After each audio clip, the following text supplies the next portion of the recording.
All right, what's going on, guys? So today we're going to be showing you the EternalBlue exploit, and we're going to be hacking a vulnerable Windows machine with this exploit. So let's go ahead and hop on in. And today specifically, we're going to be hack the boxes blue, their machine blue. So first thing that we need to do is run an in-map scan, of course. So we're going to run inmap-sc for default scripts, SV for enumerate all versions, OA for output all formats. We're going to throw this in a directory nmap and we're going to call this blue and we're going to run this on the victim's IP address. I've already run this because it does take time. And so let's just see the results of our nmap scan. So there we go. We're going to look here and we're going to see that there's quite a few ports open on this machine.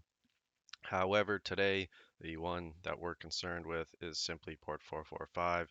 We can see that we are running a Windows 7 version here. So let's just go ahead and jump into a scan on this and see if this is vulnerable to our attack. So we're going to go ahead and run nmap again, and we're going to run tactac script. We're going to pass it the vuln script. We're going to designate the port of 445, and once again, we're going to run it on IP address 10.10.10.40. So let's go ahead and start that. And while that's running in the background, I'm going to just grab this version here, and we're going to throw this into Google and see what we find. So let's just go ahead and open up Google here, and we're going to throw in our version and we're going to tack on exploit at the end.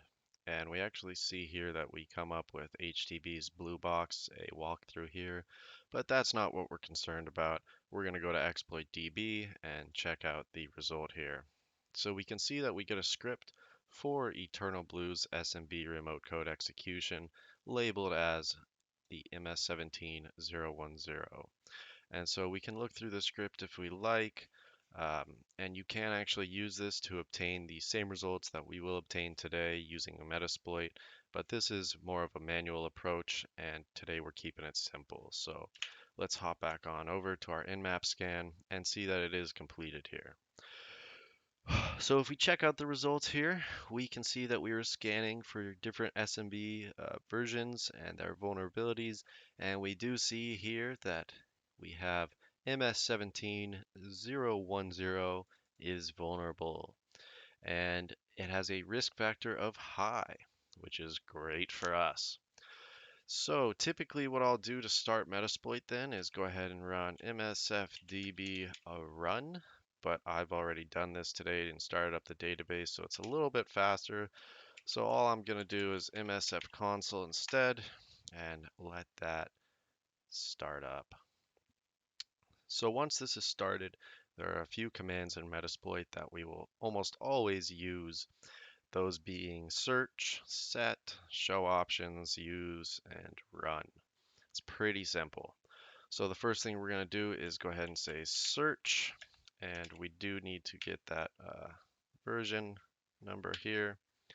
So we're go ahead and copy this MS17010, and we'll just paste that right here. And we lost the M somehow, and we'll search for that.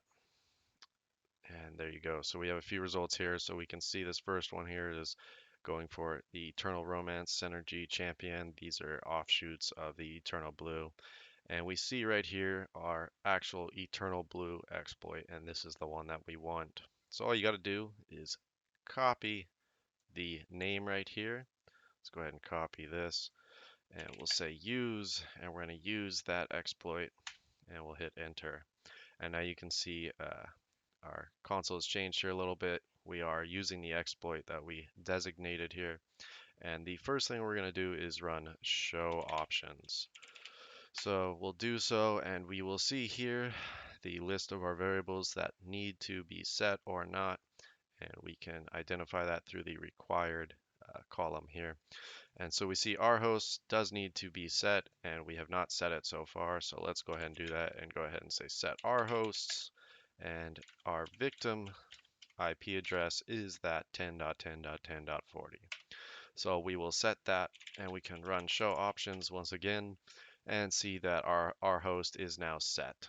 And the port is correct on 445 that we saw in our in-map scan earlier. Now, sometimes you may want to explicitly set your payload, and sometimes you actually do, in fact, have to explicitly set it. For this module, you don't actually, but let's do that anyways. So we'll set our payload to Windows x64 Meterpreter, and we're going to do a reverse TCP. So once we set that payload, we do need to show our options again. And we can see here that our L host, which is the listening host, our IP address needs to be set. So we'll set our L host to ton0. That is the VPN IP that I'm connected under. And we will set our L port to 443. That port is typically allowed outside of firewalls, so it's good practice to use that. And we will show options once again, and we can see that, all right, our host is set to the victim machine. Our port is set as well. L host is our listening port, listening IP address, and our L port is set to the port that we want. So let's go ahead and run this. So all we have to do is go ahead and hit run, and it'll start. So this module can take a few tries sometimes to successfully exploit it. Let's keep our fingers crossed, and hopefully it works the first time here. So we can see that we have started our reverse TCP handler initially here on our listening port. Our listening IP and port here. And boom, it worked first try. We got a win. And so we can see we are in an interpreter shell here, and let's just drop a normal shell. And there we go. So we're in our Windows machine, and let's see, who are we? Look at that. NT Authority System. We're root. That's all there is to it. That's how easy it is to exploit this SMB v1 remote code execution through Metasploit. And if you want to be a little bit more convinced, I suppose, we can go ahead and go into users and check out who's in users here. And we see that we have an administrator user and Harris as a user. And we can go ahead and go into Harris, and we can go into his desktop. And we can see that in Harris's desktop, we do have the user flag here. And if we wanted to go back here and also go into administrator and his desktop, we can also see we have the root flag here. And that's about it. That's how you exploit a vulnerable Windows machine with EternalBlue. All right, guys, that's it for this video. Thanks. Bye-bye.